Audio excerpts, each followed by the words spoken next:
Welcome back student. अब हम लोग मूव कर रहे हैं इस चैप्टर के लास्ट वीडियो पे, जिसे हम कहते हैं आर्टिफिशियल हाइब्रिडाइजेशन। आर्टिफिशियल हाइब्रिडाइजेशन क्या होता है? आर्टिफिशियल हाइब्रिडाइजेशन जब हम दो प्लांट के कैरेक्टर्स को इंटरमिक्स करके एक डिजायर्ड प्लांट के फॉर्मेशन करते हैं, उसी को हम आर्टिफिशियल हाइब्रिडाइजेशन कहते हैं।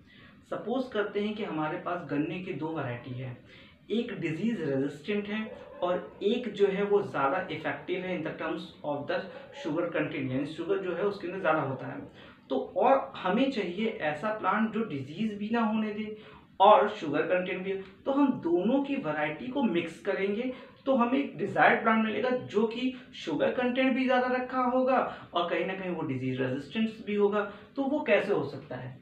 इसमें हमें करना क्या होता है? सबसे पहला प्रोसेस होता है selection of male and female flower. सबसे पहले हम मेल और फीमेल फ्लावर का सिलेक्शन कर लेते हैं। उसके बाद मेल पार्ट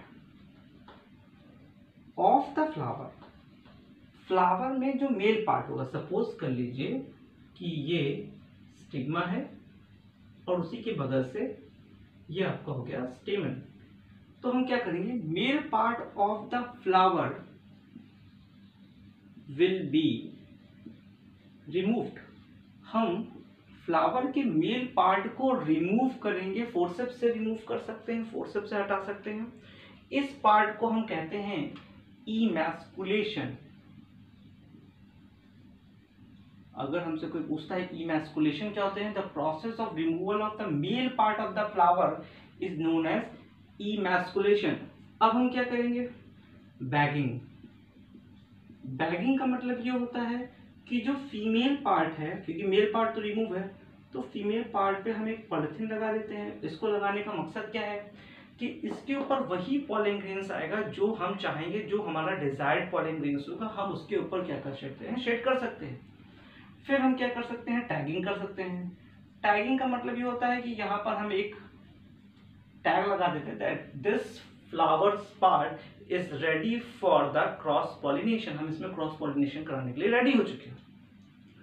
उसके बाद क्या करते हैं, pollen grains of desired plant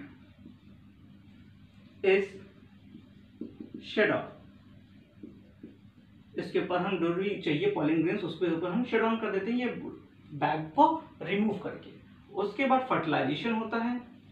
fertilisation होने के बाद ये प्रोसेस नॉर्मल होगा, फिर नॉर्मली जाइगोट बनेगा, जाइगोट से नॉर्मल सीड बनेगा, सीड से नॉर्मल प्लांट बनेगा और फिर इस प्लांट की टेस्टिंग होगी कि हमने जो डिजायर्ड प्लांट पाने के लिए आर्टिफिशियल हाइब्रिडाइजेशन किया था, क्या हम वो पाए हैं कि नहीं पाए हैं।